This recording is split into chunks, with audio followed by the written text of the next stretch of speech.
Bismillahirrahmanirrahim. Baiklah, di sini saya akan menyampaikan materi penyuluhan online dengan tema TBC atau tuberkulosis.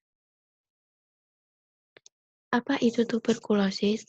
TBC atau tuberkulosis yang juga dikenal dengan TB adalah penyakit paru-paru akibat kuman Mycobacterium tuberculosis. TBC akan menimbulkan gejala berupa batuk yang berlangsung selama lebih dari 3 minggu, biasanya berdahak dan terkadang mengeluarkan darah.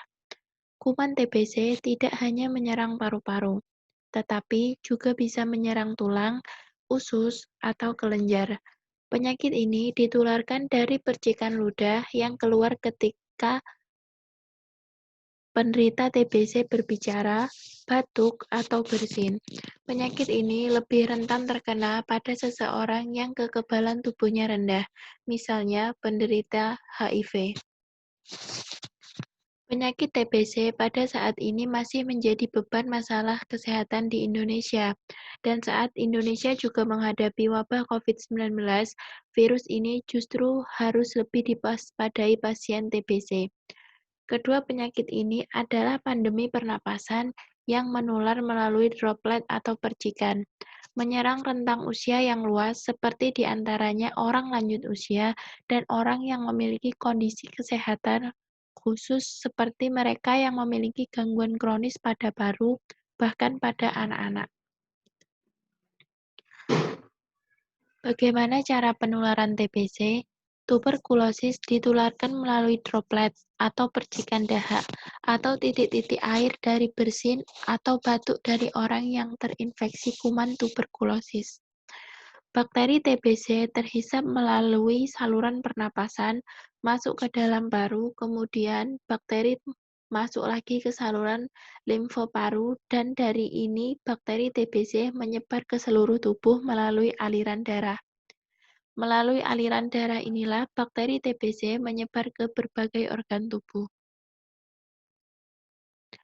Penyebab terjadinya tuberkulosis. Tuberkulosis disebabkan oleh basil tahan asam Mycobacterium tuberculosis. Di dalam jaringan tubuh, bakteri Mycobacterium tuberculosis berada dalam keadaan dorman, yaitu tidak aktif atau tertidur dalam waktu beberapa tahun. Mycobacterium tuberculosis akan mati dengan cepat jika terkena sinar matahari langsung, tetapi dapat bertahan hidup selama beberapa jam bila berada di tempat yang gelap dan lembab. Gejala TB ada 3 macam, yaitu gejala TB aktif, gejala TB laten, dan gejala TB pada anak. Gejala TB aktif, ciri-cirinya berupa batuk berkepanjangan, batuk darah, nyeri dada atau nyeri saat bernafas, batuk-batuk, penurunan berat badan yang tidak disengaja, kelelahan, demam, berkeringat di malam hari, badan panas dingin, serta kehilangan nafsu makan.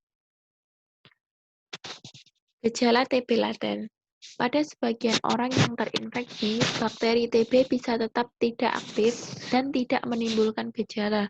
Kondisi ini disebut TB laten, TB tidak aktif, atau infeksi TB tidak menular. Karena tidak ada gejala pada TB laten, infeksi hanya akan diketahui melalui tes darah atau tes kulit TB. Pengobatan tetap penting untuk penderita karena bakteri bisa menjadi aktif suatu saat ketika kekebalan tubuh menurun. Gejala TB pada anak. Karena daya tahan tubuhnya belum berkembang secara sempurna, anak-anak berisiko untuk terkena TBC apabila terpapar bakteri penyebabnya. Berikut gejala yang perlu diperhatikan pada anak-anak. Yang pertama, batuk berkepanjangan. Yang kedua, demam lebih dari 2 minggu. Yang ketiga, terlihat lesu dan kurang aktif. Yang keempat, berat badan turun atau tidak kunjung meningkat selama 2 bulan berturut-turut. Pengobatan TBC. Pengobatan TBC membutuhkan waktu lebih lama daripada penanganan jenis infeksi bakteri lainnya. Pada tuberkulosis, penderita harus minum obat antibiotik setidaknya selama 6 hingga 9 bulan tanpa terhenti. Jenis obat dan durasi pengobatan yang disarankan akan bergantung pada usia dan kesehatan pasien secara keseluruhan.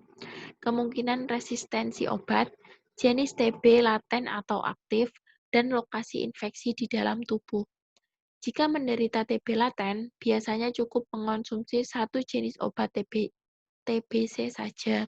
Sementara TB aktif, terutama yang kambuh setelah pernah diobati, akan membutuhkan beberapa jenis obat sekaligus. Obat TBC yang paling umum digunakan. Yang pertama, isoniazid, yang kedua, rifampicin, yang ketiga, etambutol, yang keempat, pyrazinamide. Jika penderita memiliki TB yang resisten terhadap antibiotik, akan diperlukan kombinasi antibiotik untuk pengobatannya. Periode pengobatannya pun akan jauh lebih lama, yaitu selama 20 hingga 30 bulan. Pengobatan dan penyembuhan TB yang resisten sangat rumit. Apabila tidak ditangani dengan tepat, penyakit ini dapat berakibat fatal. Oleh karena itu, sangat penting untuk mengikuti anjuran dokter dengan seksama. Yang harus diperhatikan, beberapa minggu setelah mulai meminum antibiotik, penderita biasanya akan merasa lebih baik. Pada tahap ini, bakteri sudah melemah dan mudah untuk dihilangkan dari tubuh. Tetapi Anda harus tetap terus minum obat secara teratur sesuai petunjuk dokter. Sayangnya, banyak orang yang merasa tidak perlu lagi untuk melanjutkan terapi ketika merasa sudah baikan. Padahal, menghentikan pengobatan terlalu cepat atau melewatkan dosis memungkinkan bakteri yang tadinya sudah melemah untuk mengalahkan antibiotik karena dosisnya berkurang dalam tubuh.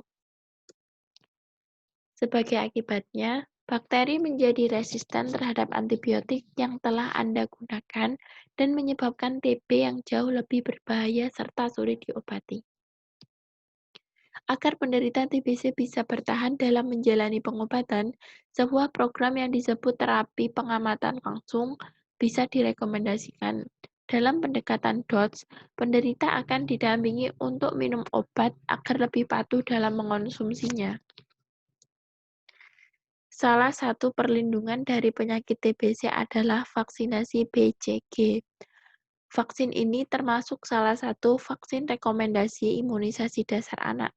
Pencegahan penularan TBC juga dapat dilakukan dengan cara 1. Menerapkan etika batuk dan bersin, 2. Menjaga kebersihan, 3. Menerapkan gaya hidup sehat, 4. Minum obat secara teratur sesuai anjuran dokter. Terima kasih, jazakumullahu khairan atas perhatiannya. Inilah materi yang dapat saya sampaikan untuk penyuluhan online dengan tema TBC. Wassalamualaikum warahmatullahi wabarakatuh.